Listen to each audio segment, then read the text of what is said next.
Morning, I should say. Yeah, no, still morning. Hi. This is a bad day. So I just thought, keeping it real, I don't show these enough. No, I could show these more, but I don't want to, and I'm not going to, because this is not what you guys want to see. And I get it. So this is what you don't see enough of. But like I just said, why would anyone post this? Because it's boring. For me, for you, etc. But I wanted to give you an example of pretty much my everyday. Pretty much when I'm off camera. Yeah, I do get to go shopping and do certain small activities, absolutely. But do I get to do big things? No. Do I get to do things that are like, well, food's out, because my stomach doesn't work. So I don't get to enjoy that. That's a very social thing. And it's very much a thing. Seriously, lay down. It's very much a thing of life. It's the way everyone does. Can't drink because my neurology. I'm so tired because, well, since COVID, that has hit me hard. My fatigue is just like a little bit more, like being sarcastic. Not good at that, but I do attempt. But I'm so tired. And I know also the move, yes, but I'm also burnt out, like burnout. I've moved 7 times in 4 years. I've had massive losses in my life. I've gotten the news that no one who has chronic illnesses, and I had a list of them, anyone who knows me even on my channels long enough, it turned out more than just chronic illness. A little bit more serious, like a lot more serious. So that's a shock. And then it's found out at the wrong time of the lifespan of that syndrome. So that's not fair, because there's less time to, I don't know, I didn't really get to plan my life the way I kind of did it really hard, like worked, head down, butt up, work, butt up. It's the right thing. That's just my washing machine. And basically, I served, my family. It's not a bad thing. It's just, I thought I had forever. Not forever, but a full life guaranteed, right? Yeah, sure, we're all at risk of getting a cancer, or even though 85% of cancers people survive, but we can all have, yeah, everyone has a medical trauma in their life at some point. But yeah, didn't expect that. So there's so many things that go with that. You have no idea. It's a hypothetical that you can't put yourself in and just say, well, if I was told that, you don't really have forever, you don't really do the stupid bucket list thing that you think about. That's just in movies, to be honest. I mean, maybe a rich person, yeah, they could probably do that, but you could fly me to Europe and I'd be useless because I'd be in bed. I'd be in the hospital. I wouldn't be able to be doing most of the things.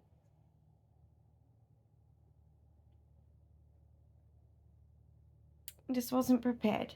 So, lucky me though, I've been to Europe. I've been to other countries as a child. So I'm very blessed.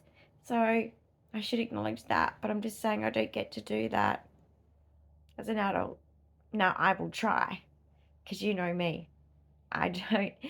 When someone says you can't do that, I go, watch me. Watch me.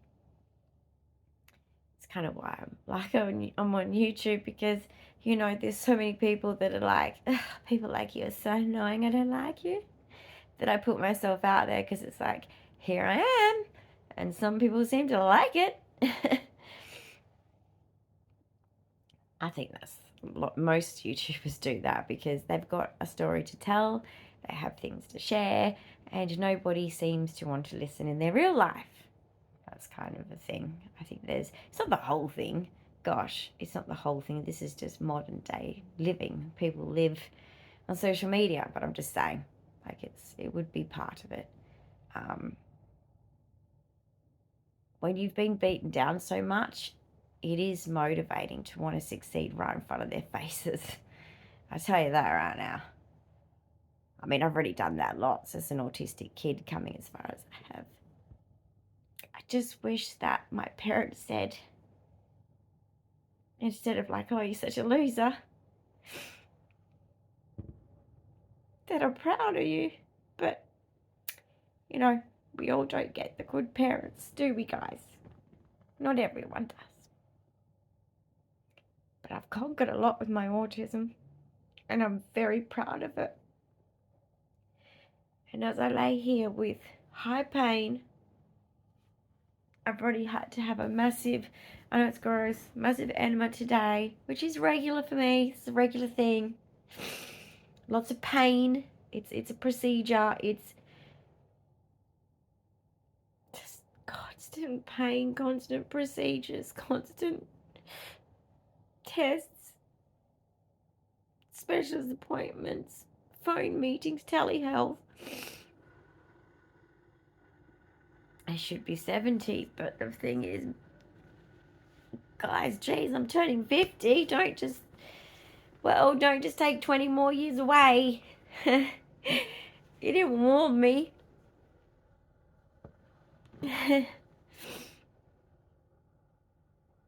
These are the hard days where I guess the reason why I wanted to share this particular hard day, because there's just so many of them, is because I wanted to explain the emotions that go with it. I don't always react like this, but I'm feeling like this inside as I'm suffering the physical limitations, pain, discomfort, all of that, right? That's what I think about. I didn't get to, kids grew up, yay, back to my career. I can actually have a career. I can actually do things for me, buy things for me, make it about me. I never had that, you see.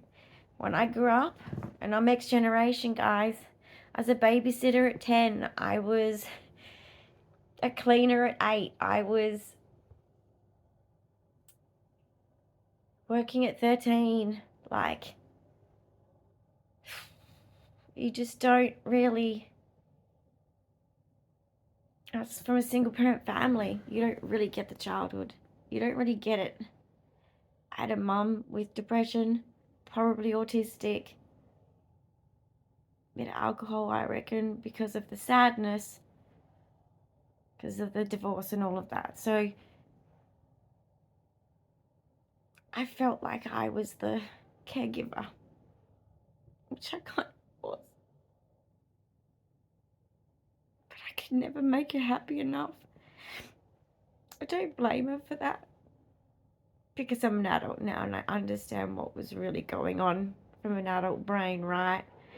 It's taken too long though, because I'm autistic, so don't think that I grew up and I realised straight away. I realised too late.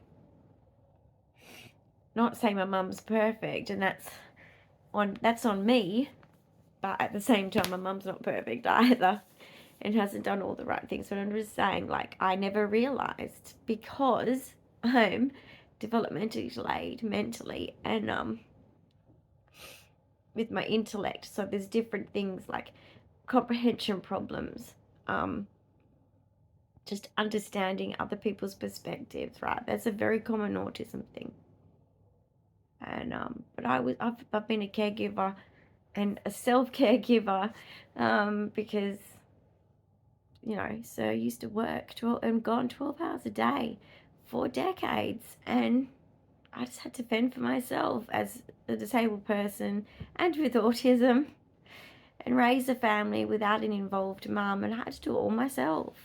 Yes, I had Matt's family, like his parents helped me a ton, but they couldn't help in ways that most grandparents, because he was a baby of a lot older parents of 5 kids. So basically, and then she got cancer. I never expected too much because that's just not okay, right? You can probably understand. So yes, they looked after them, but enough to have that enjoyment time with their grandchildren, right? They're very close with them, but not in a babysitting style, guys, because, you know, they weren't in a position to offer that, and I would not expect that. So that was rare. That was mainly for their special time, you know, like as in being able to actually say, yeah, I want to spend some time with my grandkids, rather than spending time with them, yes, but also a bit of babysitting, which a lot of people do get, but there's some of us that don't. And I really didn't get it, particularly as I got older. I got none. I didn't get a break. And being disabled physically and with autism, not easy. Not easy. So it's always been tough. Now, I was still in pain then, and I was still suffering and tired then. So the struggle was real. The struggle was real. And I wasn't getting the right support when I was undiagnosed. So it's also that because of my generation. Everyone knew there was something wrong, something different. But boy, was I suffering inside. Boy, was I masking, guys. When you're put in situations that you can't even mask. I've been through a lot. I shouldn't have been in the position I ever was at any point. I was totally beyond my capabilities. And lucky that things turned out okay regardless. But there was so many times with my children that I would, because I always wanted to be this perfect mum, I just always was in front of them just being perfect. That massive masking, right? Mummy mode, because an autistic takes it so seriously. It's like, got to read all the rules and do it, and I've got to be the perfect antithesis of a mum. And you do that, right? You burn yourself out. You go in your cupboard when they're just playing quietly and you know they're safe, and you go in your bathroom in your walk-in robe, you just cry. And you have your meltdown there. And then you go back to it. You wipe your eyes and you move on. There was no support. On top of that, I had an autistic son, so I had to meet his needs, which were high, but that wasn't the problem. It was, I just wanted him happy. And he had his struggles, because when they're nonverbal, just like I know when I was nonverbal, it's awful. Okay, it's very frustrating for the child. So, you know, I'd end up with a lot of wax to the head, wax to the face, because he'd get aggressive. It's not his fault. This is autism. Any autistic parent, you know what I'm talking about. And all I used to do was just hold him so he couldn't hurt himself or me, and just cry. But I was behind him, so I wouldn't show him that I was crying. It was silent, and I would just rock him. And I just know what it was like, because I'm him. The autistic. I didn't get the same reaction from my mum. It was seen as a tantrum, and I was physically punished.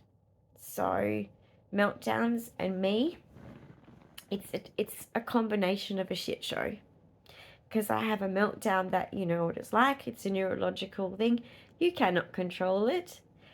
And then I have so many memories that go with that in the past of just being absolutely, they try to beat it out of me. And that doesn't work, guys. Just so you know. But he grew out of it and he was fine.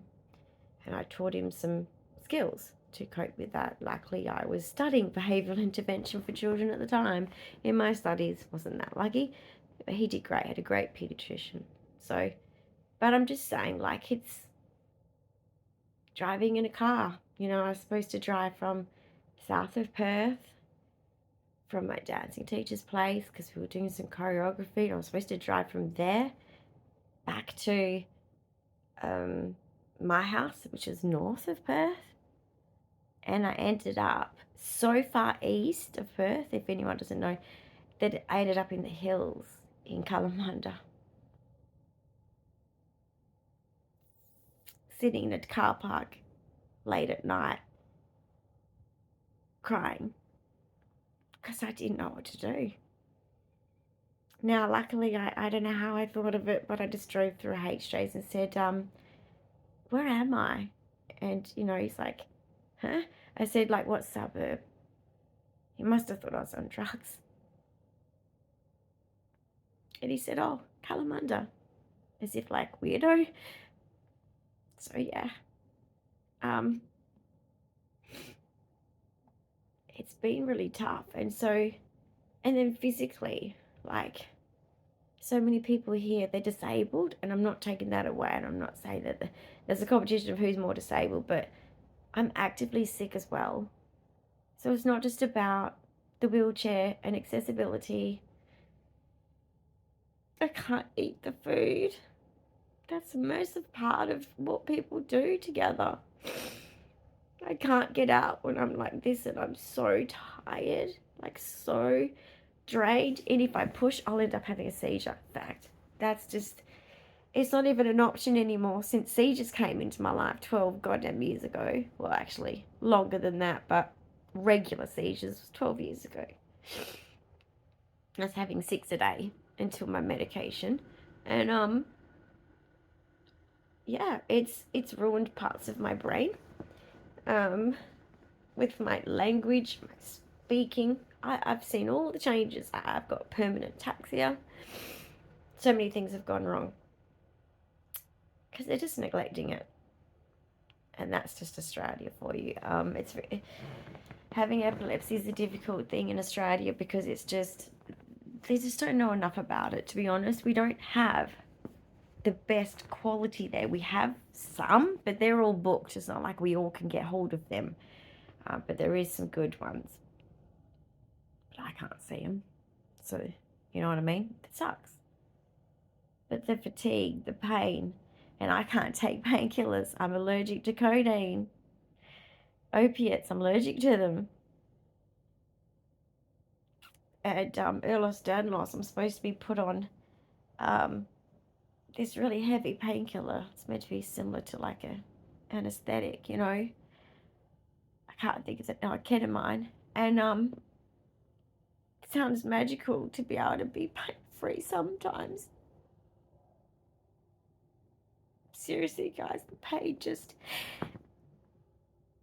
we just get so used to it. But some days it's not like the pain changes. Sometimes it's just, you just get to that point, you go, I'm fed up. Why do I have to be in pain like every morning since this full body edema has been going on for weeks now? We're trying to work out where it's coming from. It's concerning, but basically I wake up and I just start crying as soon as I open my eyes because I'm in so much pain. And then Sir's going to work out what's wrong, and I'm finding it hard to communicate what's wrong because I'm autistic. And I'm trying to work out what the pain is and how to describe it, and to work out what medication, because I've got some pain relievers for certain types of pain, because there's different types of pain, guys. But anyway, I can't get the ketamine because I'm not a private patient. I'm public. And my private rheumatologist, who said to me, you know, Ehlers-Danlos is one of the most painful conditions. And I said, I know, I feel it. And I'm struggling with it, to be honest. And he said, well, most people need to be on ketamine. And I said, well, the public system won't give it. So I have to suffer. And at the same time, ketamine's not a good thing to be on at the same time. So it's not even an easy thing to make that decision. Oh, it's all right, Bubba. It's okay. He has jump nightmares. He's had that since he's a kitten. Anyone else got a cat that since they were a bubba? It's alright, I know. Ever since he's a kitten, he jumps in his sleep. He's got a jump sleep thing.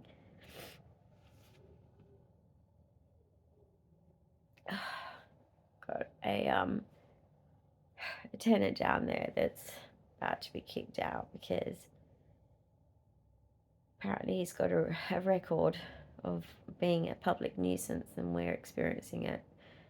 So because I haven't had enough sleep, I've been really tired, extra on top of my fatigue. It's made my pain worse. Because it's like a stressful, like, aggro guy who's just very aggressive, like throwing furniture around and stuff. That naturally my automatic nervous system's totally set off into high drive because the amount of experiences I have experienced, it's like I don't need this now. I can't sleep, and then the risk of seizures. Now I'm not getting seizures, thank goodness, but basically I feel like I'm getting, well, I know I'm getting Tourette's. I mean, you're probably seeing in some of the videos I'm getting the Tourette's. That's what happens. And migraines with the other days, because last night and the night before I caught up on sleep, but the nights before that I was getting migraines, all day migraines for 3 days straight. And I thought a seizure's coming, and Sir thought a seizure's coming, and it didn't, thank goodness. I think this third dose of medication in my day, so I'm having 3 doses now, like morning, noon, and night.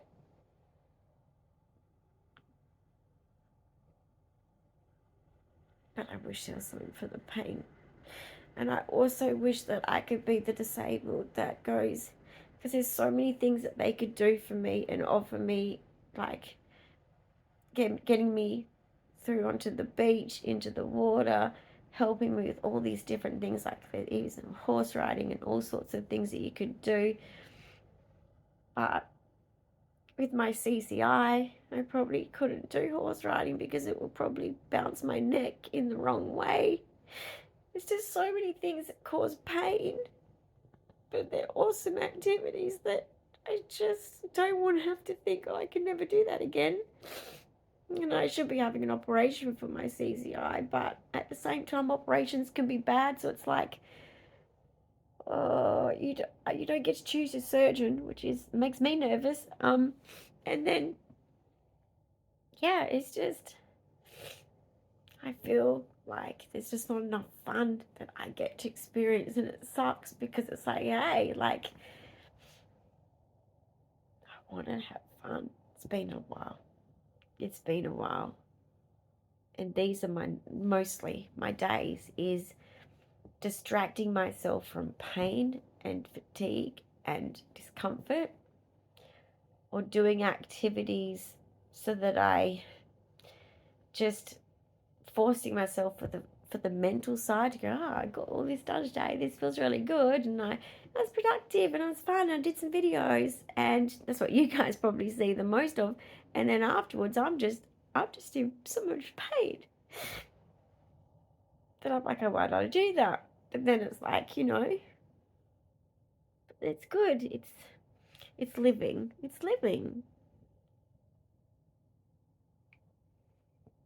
I pay for every single movement, and it's just like, why? I'm not 70. Some of us just aren't born with the right body. I'm missing too many chromosomes.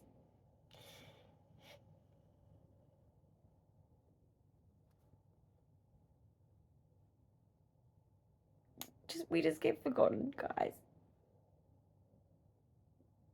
People with disability just looked at in Australia is just too hard.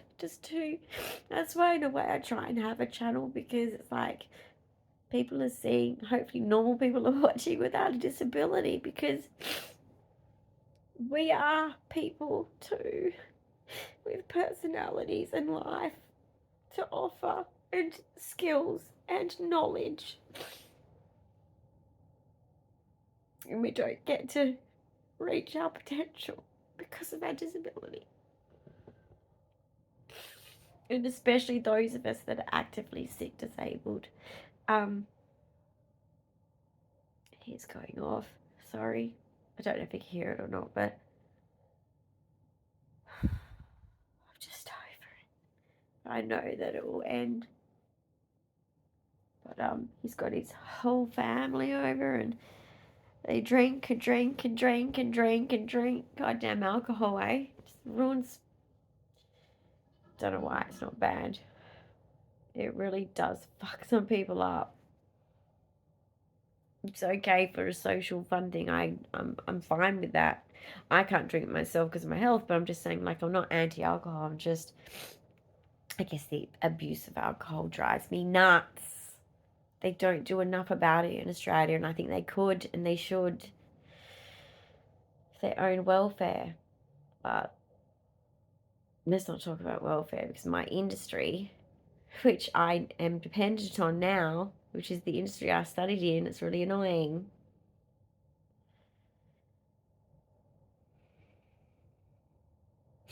Should put my certificates up in my wall, shouldn't I? At least I could say, yeah, I am actually a professional advocate. I'm not just a YouTube advocate. I am profesh, man. I do have credentials. Like, I do, literally. I am literally a qualified advocate. I'm not kidding. I will put up my certificates just to say that, because it's true. But basically, it's being on the other end, and they're doing it, and you're just going, no, no, you're uneducated. Why are you doing my industry? I don't know if any of you are educated in a certain industry, and say if you just had people just walk in off the street and just do it, and you know that they're doing it wrong, and seriously, and you just be like, you'd be in shock too. You'd be like, what the fuck is going on here? Like, this takes 1 to 2 years of tertiary education to do that, and you're doing it wrong too. You're harming people. Don't harm. When you're dealing with humanitarian work, don't harm. It's not like you're harming an object. It's a person. It just drives me crazy. Anyway. These days are hard. Sir's gone out to get a lantern. Bloody into his camping crap. I don't know. I think he thinks the world's going to end, and he wants to be prepared. I'll let him do him. I love torches, so I'll have fun with it. Don't worry, I'll get all excited about it. It's a lantern, actually. There's a difference. I do know that. I've been camping enough. Okay, we used to just sleep on the front lawn, even in the city when I was a kid. I used to wake up a bit moist, because it was like, and I always used to ask the adults, why does that happen? Okay? It's like, I go to sleep on dry grass with my sleeping bag. What is the problem? No, we don't have tents. Stupid. Why do you need tents for? Gosh, it's not like you've got wild animals coming to get you. And even that, they'll still get you through the tent. There's no point. But I'm just saying, like, we've only got deadly spiders and deadly snakes in Australia. It's all good. It's all good. But basically, it's due. What's due? How does that happen? Anyway, I think one of the parents where I slept over on their grass, which was common with some kids I knew across the road who I was really good friends with, and we used to do some fun stuff like that in summer, too hot. We didn't have air conditioners, guys, okay? We live in Australia. We had air conditioning was not a thing. Not in cars, okay? Not in houses. No, if you had a fan, you're a rich kid. You got a fan? Fuck. Jeez. You're lucky we got one in the lounge room. Gotta share it. And we used to fight. My brother and I used to push each other away, and we'd hold our tops up to get the fan right in there on the sweat. It was hot, okay? And be pushing between each other to get in front of the fan. And then I used to do that annoying stim, when you talk over the fan and it makes that noise. It's very satisfying. Not to my family. Not so satisfying. It's a little bit annoying. I was the annoying one. It's like, yeah, well, my mum and brother the same. Too serious. And I'm like, why not? This household's too serious. I'm going insane. Literally. I need to laugh.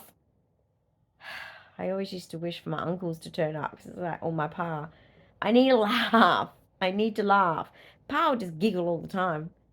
You know, as soon as he gets out the car. I just love that about him. I think I'm a bit similar, actually. I laugh at anything. I just laugh. I don't know why. It's just a thing. Yeah. Yeah, it took me quite a while to learn to smile at the cameras. It'd be nice, okay? That was years of hard work of my family. My uncles had to be clowns in front of the camera or behind the camera, getting my attention to try and look at the camera as if I'm looking at the camera. I have no fucking clue. I'm just going, what the fuck is everyone doing? You're acting like a bunch of fools. What's the fuss? Why am I having to stand still? What are we doing? Why am I looking at this black object? You guys are crazy and creepy. And my uncles are like, I'm just like, shut the fuck up. In kid language, whatever that would have been. I don't know. But I'm just saying, oh, I'm in so much pain. Sorry, moved too much.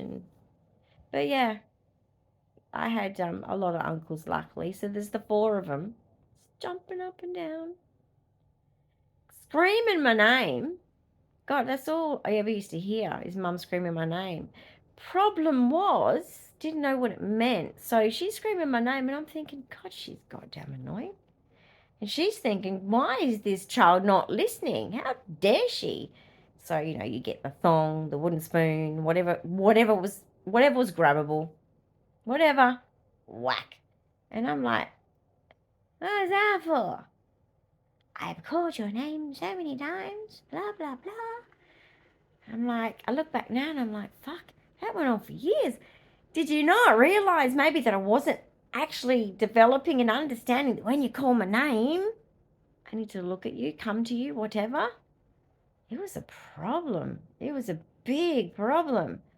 And I always used to think to myself as a kid, just if in case you want to know if your autistic kid's thinking something, we're all different. I can't guarantee they are, but I just used to remember thinking, fuck, I'm sick of us calling my name. Because I didn't know, like, I could hear her. I wasn't deaf, but it was just, I was annoyed. I stopped calling my name. Okay? Create your own life, Mum.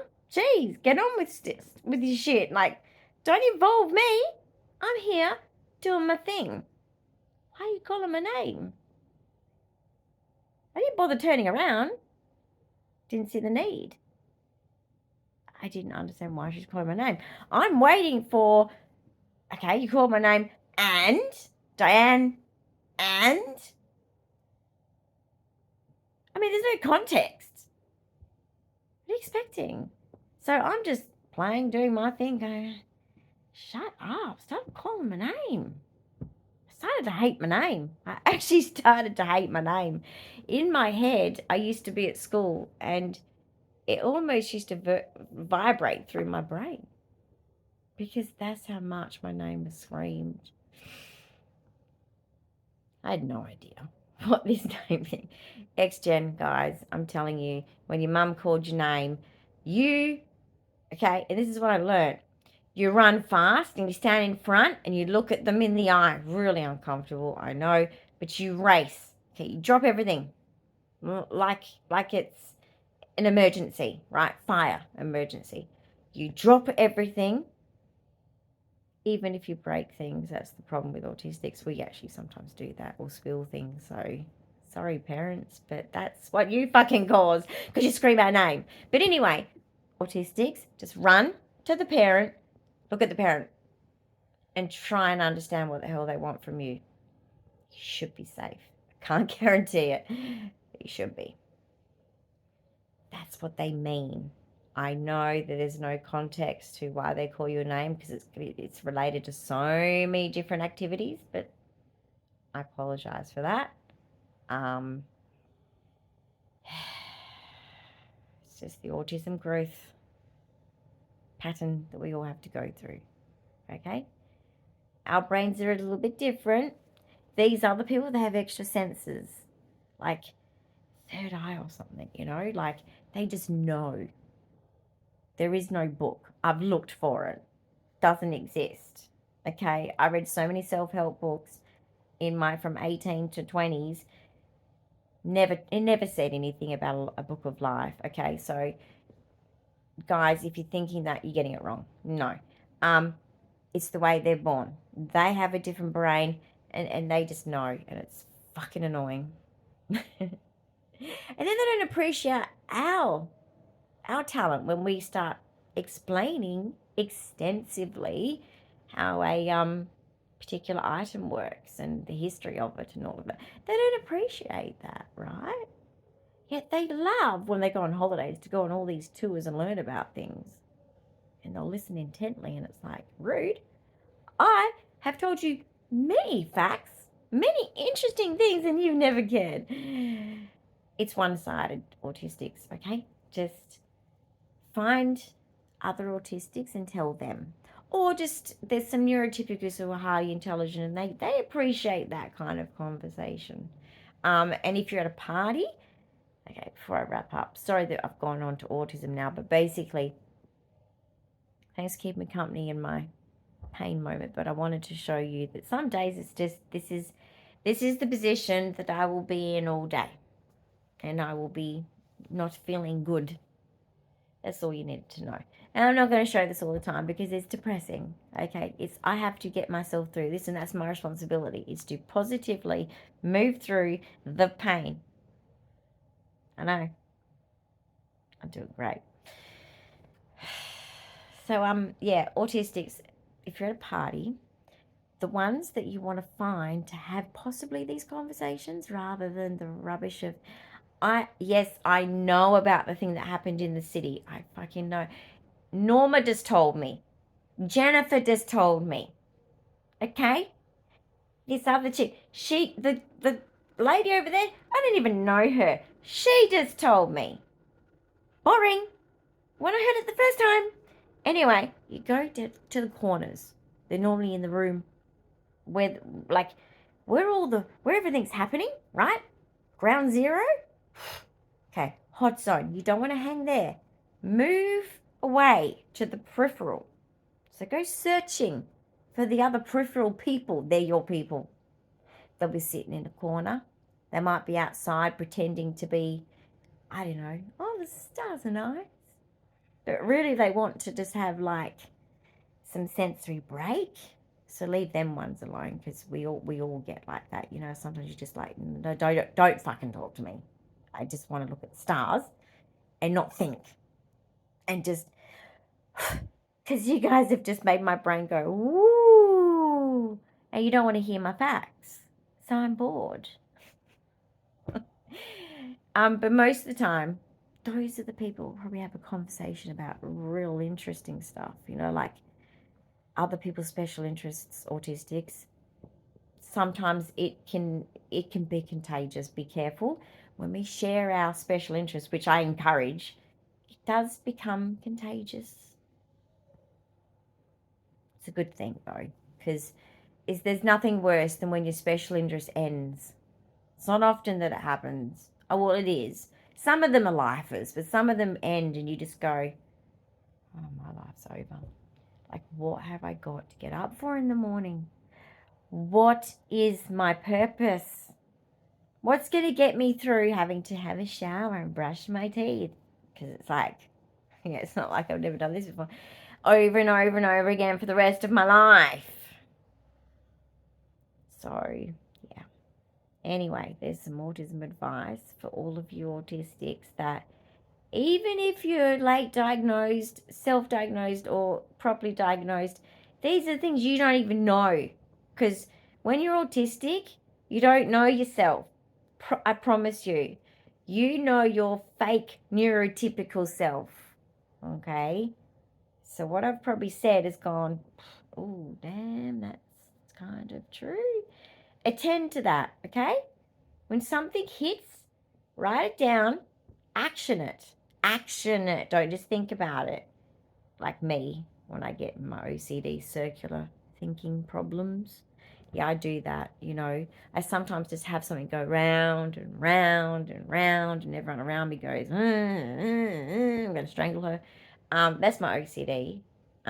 Remuneration, is that what it's called? No, remuneration, that's something else. I don't even know what that is.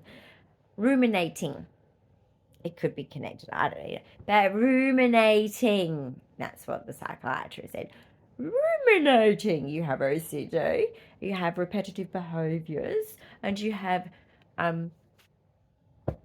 ruminating thoughts and facts.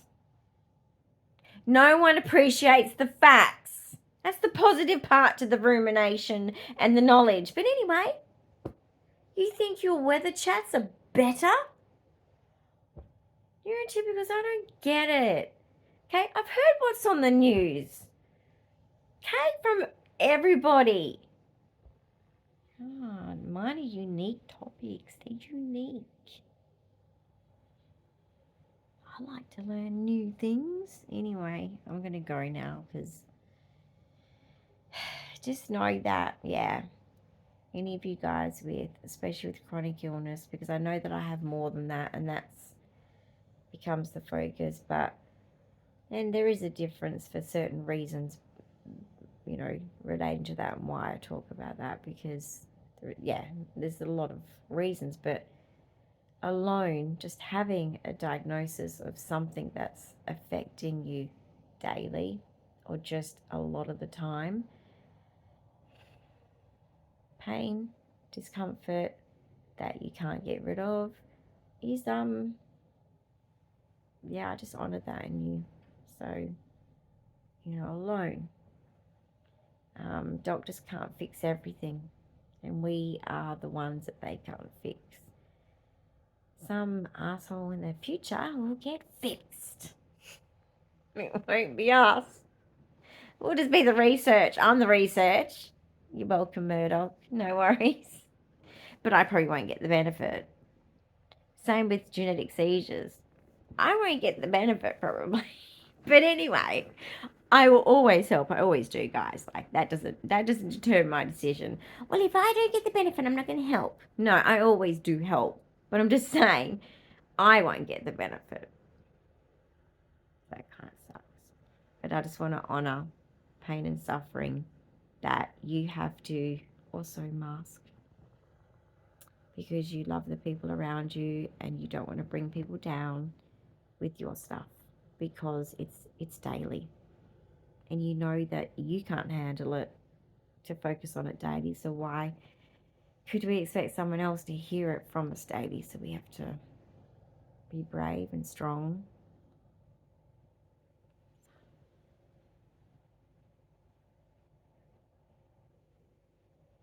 It's really hard.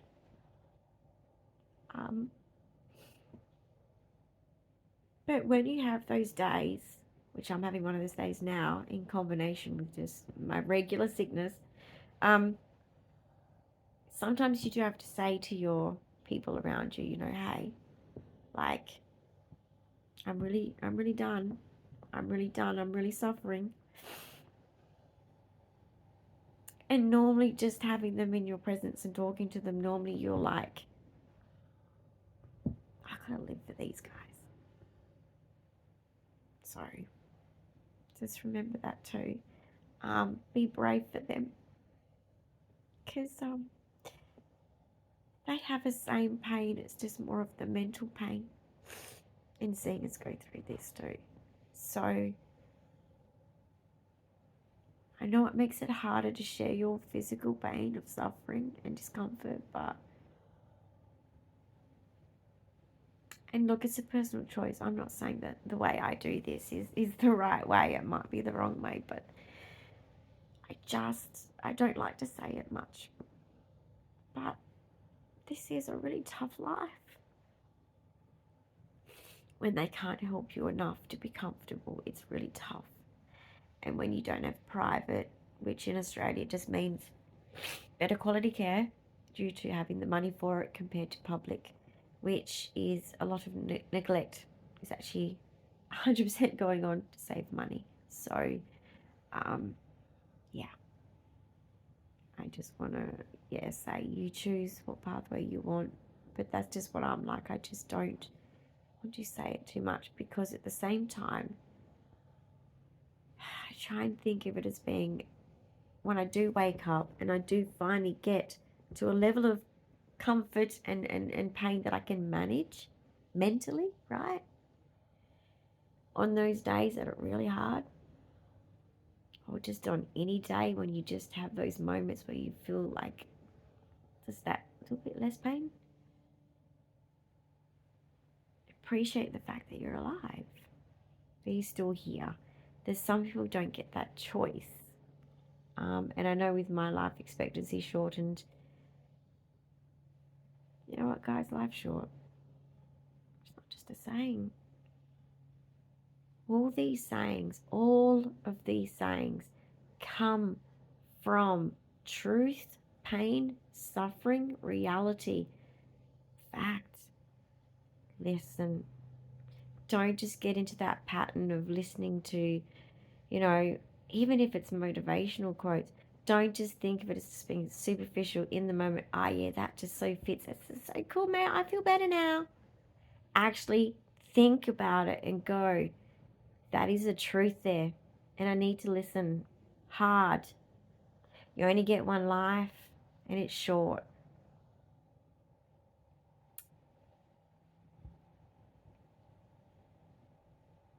Love your loved ones. Hold them close. Because even just being someone turning 50, the older you get, the more people you lose.